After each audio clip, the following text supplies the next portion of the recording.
Riley Thorne had lived off-grid in the Appalachian Highlands for over a decade, fixing up an old cabin she never questioned until a dying stranger collapsed on her porch with a single warning.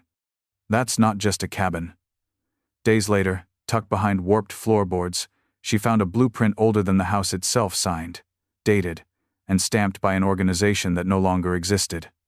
What Riley uncovered wasn't just a forgotten structure. It was a map to something buried, something sacred, and something someone was still willing to kill for. Before we dive in, let us know where you're watching from. And if you love stories that blur the line between legacy, mystery, and fate, hit that subscribe button. Because tomorrow's episode uncovers a secret even deeper than this one. The storm rolled in fast, the kind that made the ridge vanish behind white mist and the pines groan under the weight of old wind. Riley Thorne had already battened the shutters and stoked the wood stove when she heard the sound. Not thunder, not a falling branch. Something else. A thud. Heavy. Human. She stepped onto the porch, rifle in one hand, flashlight in the other, boots sinking into the slush of melting snow. At first, all she saw was movement at the edge of the clearing. A shape. Crawling. Collapsing. She rushed forward before thinking, instincts outpacing fear. A man lay half buried in the snowbank, jacket torn, blood darkening his sleeve. His eyes flicked open as she knelt beside him. "That's not just a cabin," he rasped. "They'll come. Don't let them." He passed out before finishing. Riley dragged him inside, heart thudding louder than the wind. She'd lived alone in these mountains for nearly 12 years, rebuilt the old hunting lodge board by board, stone by stone. No one came here. No one even knew the place existed unless you were born here or meant to find it. She dressed his wound a clean through and through on the fanged shoulder and watched him sleep beside the fireplace, murmuring in fever. Site 9. Lost coordinates. The hatch. In the morning, he was gone. No blood trail, no tracks, no goodbye. Just the faintest smell of wet pine, and a strange weight on the floor near the hearth like something had shifted. Riley knelt, brushing her fingers along the old boards. She'd replaced most of the flooring herself, but one corner near the original hearth always seemed off, hollow. Tonight, it felt louder. She pried it up, expecting maybe an old mouse nest or a forgotten tool. Instead, beneath the loose board sat a tightly rolled scroll, stiff with age, bound in wax twine. She unwrapped it slowly, heart ticking in time with the fire's crackle. It wasn't paper. It was blueprint parchment. And it wasn't just a cabin diagram. It was a topographic overlay. Mountain range contours, survey lines, symbols she didn't recognize, stamped in the corner. Property of Site 9. Depth. Off. Interior. Classified. 1971. Below that, a name written in faded ink, L. Thorne. Her grandfather. She hadn't heard that name spoken in years. Riley staggered back, the blueprint trembling in her hands. She looked around the cabin, suddenly aware of every knot in the wood, every stone in the fireplace. This place hadn't just been handed down to her. It had been left for her. And now, someone or something was coming back for it. Riley laid the blueprint out across the worn workbench near the cabin's east window, careful not to crease it more than time already had. The morning light, muted by fog, streamed through the frosted panes and settled on the faded lines like ghosts, waking up after a long sleep. She didn't know what most of the symbols meant. Some looked like ordinary topography elevation lines, contour gradients, but others were marked in red ink, triangles with numbers, arrows that pointed not just to places, but deep underground. One section was boxed in darker pencil, with a single word handwritten beside it. Hatch. Her eyes scanned down to the corner again. L. Thorne. She hadn't spoken her grandfather's name aloud in a decade. Lester Thorne had disappeared when she was barely a toddler. A military man, a cartographer by trade. Rumors in the family said he'd been involved in some top-secret Cold War project before vanishing on a routine assignment. They buried an empty casket back then. Her mother never talked about it. Now, Riley wasn't sure if he'd ever been missing, or if he'd just hidden too well. She leaned back against the cabin wall, blueprint still in her hands. The silence felt louder now. Her grandfather had lived here, surveyed from here, maybe even built the original part of the cabin himself. And no one ever said a word. Had her mother even known? Riley traced her finger across one of the marked coordinates on the blueprint. It pointed to the exact location of the cabin itself, labeled with a small X and a word beneath it, Origin. Suddenly, the floor creaked. Not under her, but beneath her. She froze. A gust of wind? An animal? No, it came from the hearth again. Moving quickly, she cleared the firewood from the stone base and brushed away a layer of soot along the hearth's edge. The mortar didn't match here. One brick jutted slightly forward. She grabbed a crowbar from the hook beside the workbench and wedged it into the seam. With a soft pop, the brick came free, revealing a narrow gap. Inside was a small compartment, dusty, dry, and lined with old metal. She reached in and pulled out a canister, the kind used for storing maps in the field. It was heavy. Inside, more blueprints. 3, maybe 4, each dated between 1968 and 1972, and in the bottom of the canister, a key. Old, military issue. Flat, with a triangle head. Stamped on the side. Site 9, CH. Riley didn't breathe for a long moment. The man last night hadn't been hallucinating. He knew exactly where he was and what he was warning her about. Site 9 wasn't just a code name or a lost project. It was real. And somewhere under this cabin, it was still here. She looked down at the blueprint again, now more like a map than ever. The hatch was marked less than 10 feet from where she stood, and it was waiting to be opened. The county records office sat 2 towns south of the mountain ridge, tucked between the post office and a thrift store that hadn't changed its window display since 1984. Riley hadn't been there in years. She didn't like small-town eyes, the whispers that came with them. But answers didn't live in the woods, not the kind she needed. The bell above the door chimed softly as she entered. Dust motes drifted in the slanted light across rows of steel filing cabinets and rolled survey maps. Behind the front desk sat Martha Dunley, hair in a silver braid, glasses on the end of her nose. She looked up. "Riley Thorne. Haven't seen you since. Your mama's estate papers." Riley forced a nod. "I'm looking for federal land survey records. 1965 to 1975. Anything by a Leonard or Lester Thorne." Martha paused. That name meant something. Riley saw it in her eyes. Without a word, the older woman stood, retrieved a brass key from her drawer, and motioned for Riley to follow. The archive room was colder, lined wall to wall with metal drawers and binders. Martha unlocked a cabinet labeled Federal and Military Surveys Restricted Access. She pulled out a long box, set it gently on the table. Inside were maps, dozens rolled and bound in cloth, each labeled in her grandfather's handwriting. R.L. Thorne Appalachian Survey Div. Site 9, Cartographic Operations. Property of U.S. Interior. Defense Joint Op. Riley's hands trembled as she unrolled one.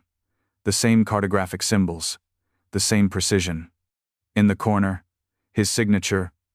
Only this one had a symbol she hadn't seen before. A circle, with 9 spokes and an inscription around it in Latin. Sub terra, veritas. Beneath the earth, the truth. Martha broke the silence. "Your grandfather came through this office almost every week. Then one day he didn't. What was he working on?"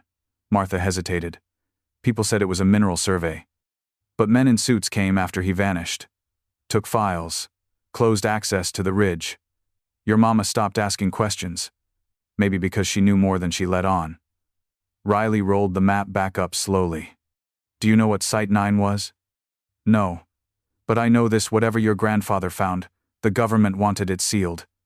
And your cabin, that was his station. His last mapped point. Outside, the wind had calmed. The air smelled like rain and wood smoke." Riley tucked the map under her arm and walked toward her truck. She glanced back at the building, Martha, still watching from the window, as if wondering whether she should have said anything at all. As Riley turned the key in the ignition, a thought lodged in her mind like a splinter. If her grandfather had left those blueprints beneath the cabin, then he didn't disappear by accident. He left a trail. For her. The storm had passed by the time Riley returned to the mountain. The air was sharp with pine and cold earth, and the sky above the ridge burned a pale orange as the sun sank low. She parked her truck, blueprint tube in hand, and stood for a moment in the silence, listening.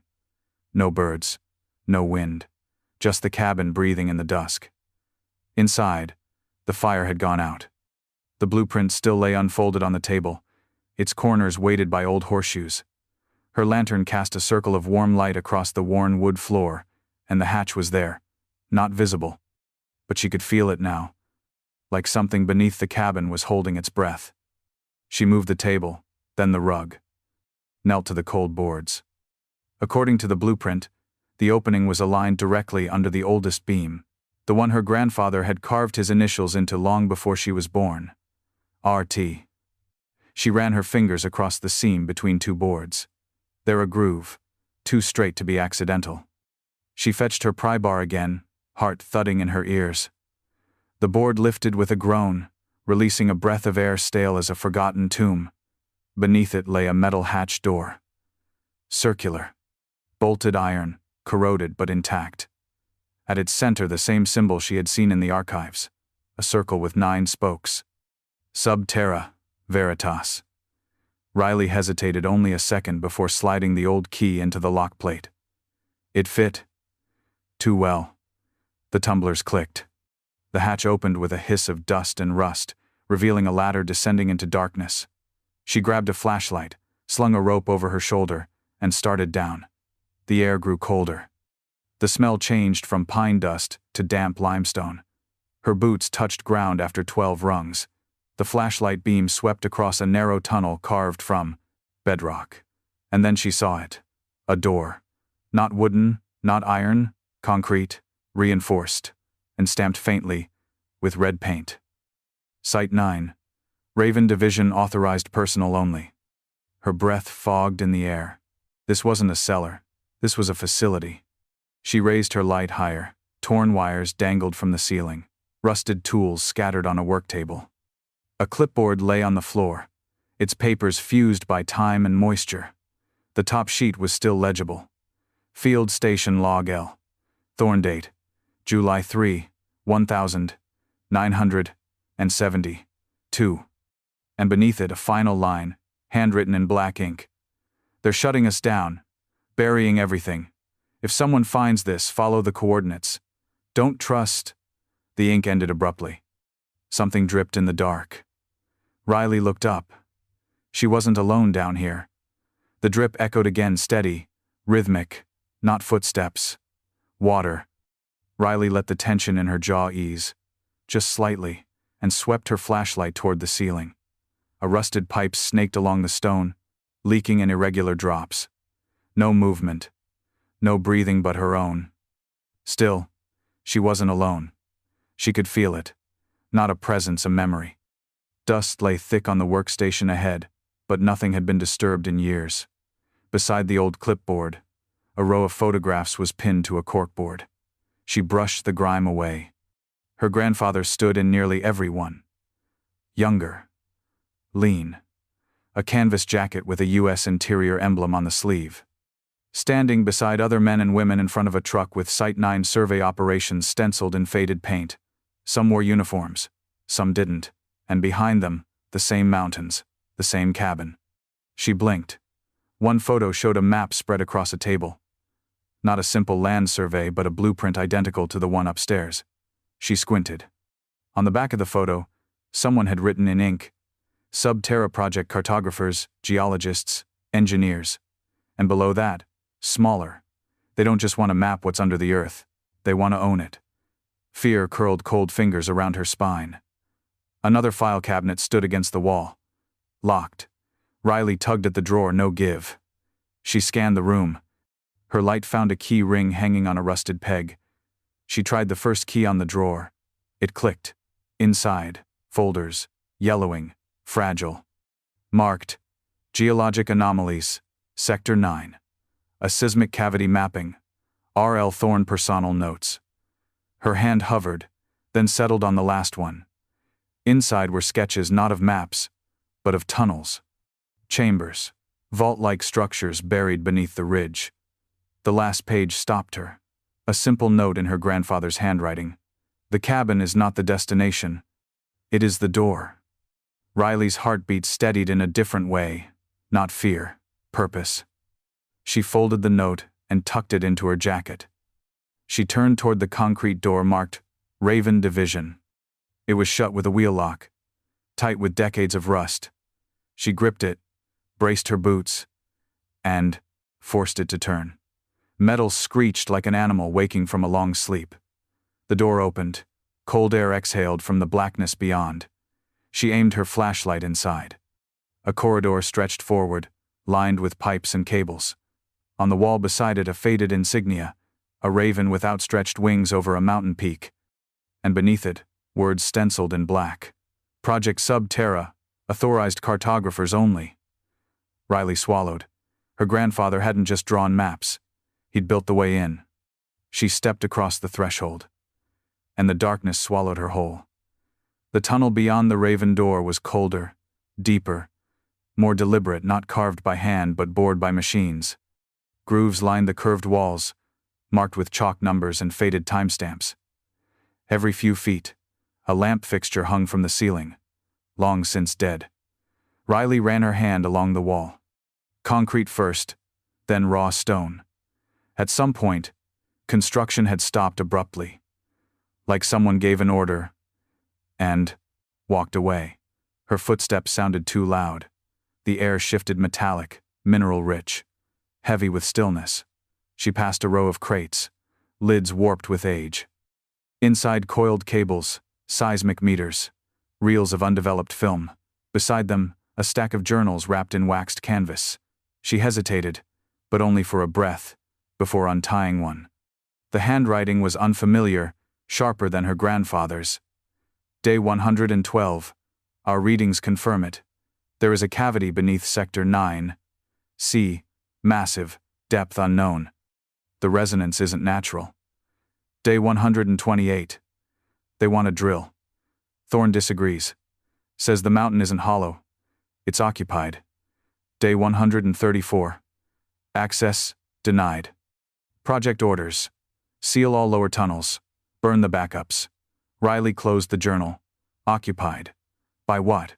Further down, the tunnel sloped left. Her flashlight beam caught something ahead, a doorway, smaller than the last. No door, just an archway of unfinished stone leading to a chamber. She stepped inside. And froze. Against the far wall stood a machine. Dust-cloaked, silent, but intact. A seismic resonance scanner larger than any she'd seen in textbooks. Wires trailed across the floor, up to a panel engraved with her grandfather's initials. R.L.T. A notebook lay open beside it. She lifted it carefully. Inside, sketches of sound wave patterns, jagged and irregular. Notes scribbled in the margins. It's not an echo. It's a pulse. It responds when we drill. The earth is answering. Riley's light flickered across a second object on the desk, a reel-to-reel audio recorder. A tag dangled from the switch. Play only if necessary. Her thumb hovered over the switch. She pressed it. Static. Then a low-frequency hum, deep and resonant, like wind dragging across cavern mouths. Then a voice, her grandfather's. If you're hearing this, I've failed to stop them. They're coming back. The hatch isn't to protect us from what's below, it's to keep what's below from reaching us. If you value your life, leave the mountain and burn everything. The tape clicked off. In the suffocating silence that followed, Riley became aware of something she hadn't noticed before. The hum wasn't just on the tape. It was in the walls. Faint, rhythmic, like a heartbeat beneath stone. The machine beside her ticked once, then lit up. Something under the earth was waking. Jonas paused the recording and set the scanner down gently, like it might shatter if mishandled. The low, pulsing hum still echoed in Riley's ears, even after the speaker had gone silent. It didn't sound like machinery or geological noise. It sounded alive, rhythmic, intentional. How long has it been doing that? She asked quietly. Jonas rubbed the back of his neck, eyes distant. Last time I heard that sound was 30 years ago. Thought it was a fluke back then. Now I think it was just sleeping. Riley didn't know what terrified her more, that this signal had returned, or that her grandfather had once tried to warn people and was ignored. She returned to the cabin, fortified the trapdoor, and packed essentials into her hiking pack. If someone else was tracking this, they already had a head start. The blueprint was gone, but she remembered the coordinates, especially one that led to an old fire watchtower at the edge of federal land. It had been inactive for decades, or so she thought. By late afternoon, she reached the trailhead. The climb was steep, the trees thinned by elevation and time. The sun dipped low, staining the sky with amber as the tower came into view. Rusted legs, wooden cabin perched high above the trees like a sentinel watching the past. Riley hesitated at the base. Then she climbed. At the top, she knocked once on the faded door. Silence. She knocked again. Then it creaked open. Inside was a man, maybe late 60s, with long silver hair and sharp, intelligent eyes. He didn't look surprised to see her. "You're Lester's granddaughter," he said calmly. Riley froze. "How did you?" "You've got his eyes." And I heard the hatch opened. That door only unlocks with a key most people think doesn't exist anymore. She stepped inside cautiously.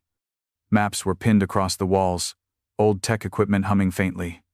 A scanner similar to Jonas's sat beside a cracked mug of black coffee. In the corner, a crate held stacks of tapes labeled Site 9. Observations. "Who are you?" "My name's Ellery Crane. I worked with your grandfather.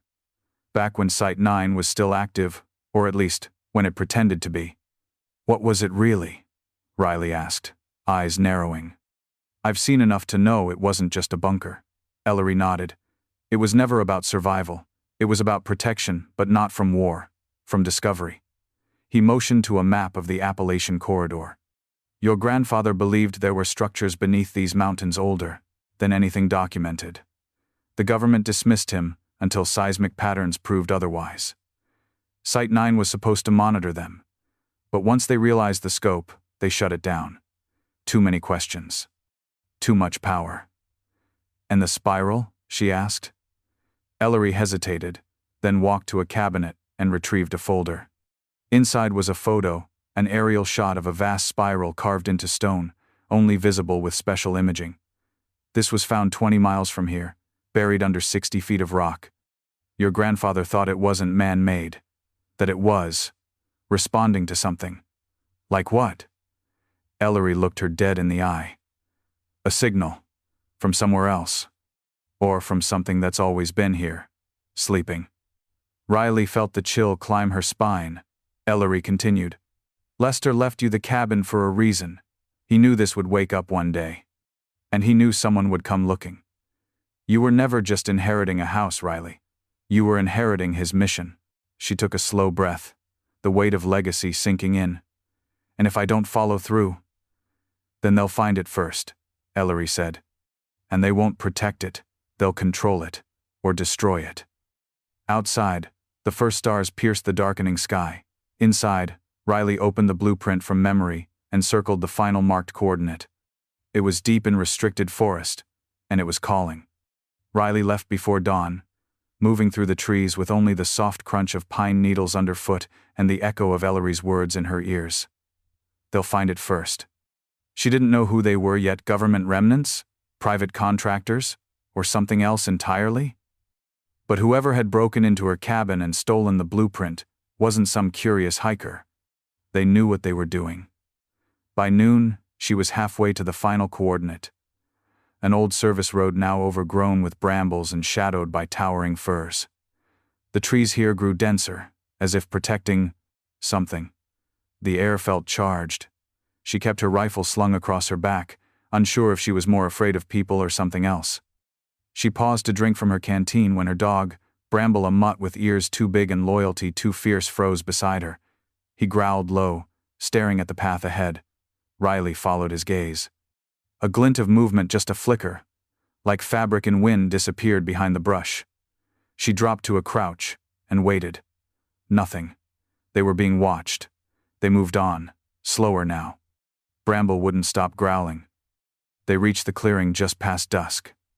At the center stood a concrete structure barely visible beneath decades of moss and decay. A vault door, half sunken into the earth, marked only by a faint red spiral. She stepped forward. Click. The sound was sharp, unmistakable. A tripwire. She dove sideways just as a concussive blast rocked the earth behind her, sending dirt and pine needles into the air. Bramble barked wildly. Someone had booby-trapped the entrance. She scrambled to her feet, adrenaline turning every heartbeat into thunder. And then she saw him. A man, dressed in tactical gear, face partially covered by a scarf, stood across the clearing with a rifle aimed low. He didn't fire. He just stared. Then he turned and vanished into the trees. Riley ran after him, crashing through branches, heart racing. She reached the tree line and found nothing. Only an object on the ground where he'd stood. Bramble sniffed it and whined. It was her old dog's collar, not Bramble's, the one from her childhood dog Echo lost over a decade ago in these very woods. She picked it up with trembling fingers. Inside the collar's inner seam, a folded slip of paper. She unwrapped it slowly. It was another blueprint, smaller, older, faded, but unmistakably drawn by Lester Thorne. This one had only one mark, a spiral with 3 arrows pointing inward, and a single line written beside it. Not the end. The entrance. Someone had hidden this for her. But it wasn't her grandfather, and it wasn't the stranger in the watchtower. The warning left on her porch that night, "That's not just a cabin," hadn't been meant for Riley at all. It had been meant for whoever was following her. She folded the blueprint and slipped it into her coat, eyes scanning the trees. The mountain was no longer silent. It was watching, waiting. And Riley Thorne had just stepped into something older than her bloodline, bigger than her legacy, and deeper than any map could measure. Riley didn't sleep that night. She pitched her tent a quarter-mile from the ruined vault, made a small fire, and kept her back to a rock wall. Bramble never settled. He paced the perimeter, ears twitching, growling low at the dark. She turned the second blueprint over again and again in her hands. The lines were different, more abstract than architectural. The spiral wasn't just marked, it was reinforced, as if etched over several times in frustration or urgency. And the arrows pointing inward weren't coordinates. They were directions. Rotational. A combination. A lock. The final line haunted her. Not the end, the entrance. At sunrise, she returned to the vault. The door was scorched from the explosion, but intact.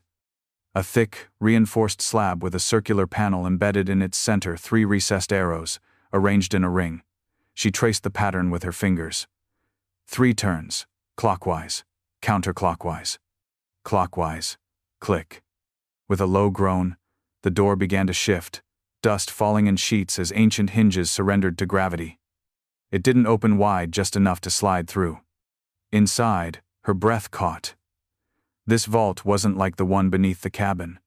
This was designed, polished steel walls, LED strips, dim but functional. The air smelled sterile, like sealed plastic and ozone. She held up her flashlight, revealing hallways branching in perfect symmetry. In the center of the chamber, a tall cylindrical column hummed faintly. At its base sat a control panel, blinking softly. A screen came to life as she approached. Access granted. L. Thorne lineage detected. She froze. Somehow, it recognized her. Then the screen blinked once. Welcome, Riley.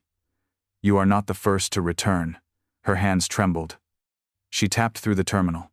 Files appeared, voice logs, handwritten notes scanned into the system, and dozens of video feeds dated between 1971 and 1973. Each one labeled Raven, Rock, Project. She clicked the first. Her grandfather's face appeared on the screen, younger than she remembered from old photos but unmistakable. This is Lester Thorne. Day 1. Vault 5, Raven Rock. We've confirmed the signal source isn't natural. It pulses at intervals too precise.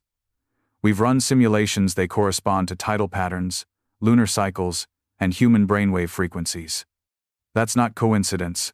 This isn't a bunker, it's a relay. He paused, leaned forward, face grave. And I'm beginning to believe it's not built to keep something out. It's built to hold something in. Riley stepped back, heart pounding. The spiral, the symbols, the pulses in the stone. It all pointed here. She opened the next log.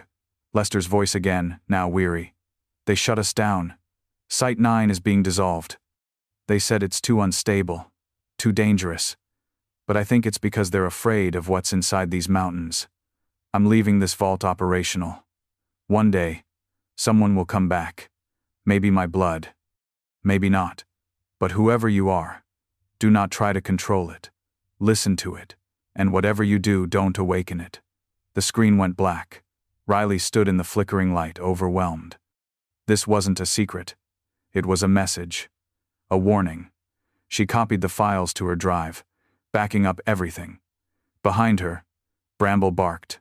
Then she heard it. That low hum again. But this time, it came from the column itself.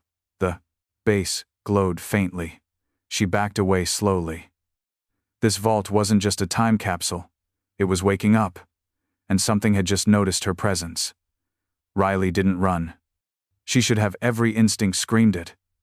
But something inside her told her to wait. To listen. The column in the center of the vault pulsed softly now, not threatening but rhythmic like a heartbeat. She watched, frozen, as lines of glowing light moved through conduits along the walls. The entire structure was coming to life. A final file appeared on the terminal screen. Final message, L. Thorn, the 14th of July 1973. She pressed play. Her grandfather appeared. Older now, his voice rough, eyes tired. If you're watching this, it means you've unlocked Raven Rock. That was never supposed to happen unless things got bad again. And if it did, I pray it's you, Riley. Her breath caught. I know you, even if I never met you. I built this whole place with your name in my head. I knew someone in this bloodline would carry the same curiosity, the same stubbornness, the same need to understand. He leaned forward. There's something beneath this mountain. Not alien, not supernatural, but ancient. Alive, in a way we don't fully understand. It speaks through vibration, pattern, echo. The spiral is its voice. It's not asking to be freed. It's asking to be remembered, to be understood.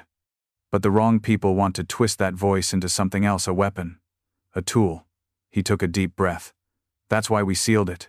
Not to imprison, but to protect. Knowledge like this, it changes the world. And people weren't ready. The screen flickered.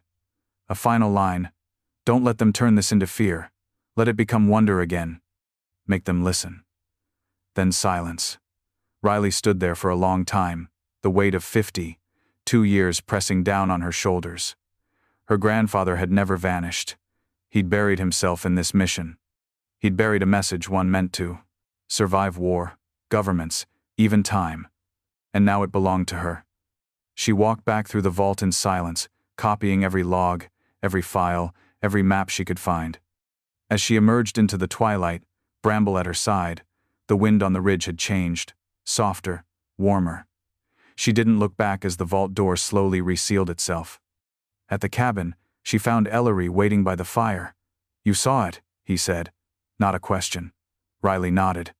It's still alive, and it knows we're here. Ellery handed her an envelope. Then this is yours. Inside was her grandfather's final journal. A handwritten letter on top. Riley, if you ever find this, it means I was right to believe in you. The world will try to bury truth, but the earth never forgets. You're not here to finish what I started. You're here to protect it. And when the time is right to share it. Riley sat down, Bramble curling against her leg. She didn't feel afraid anymore. She felt chosen. In the weeks that followed, Riley quietly built a new room in the cabin, not to hide the files, but to study them, to listen. To begin the work her grandfather had trusted her to carry forward. The spiral never pulsed again. Not right away, but she knew it would. And when it did, she'd be ready. Not just as a mountain woman in a forgotten cabin, but as a keeper of something ancient. Something buried in silence, and waiting not to be unearthed, but to be understood.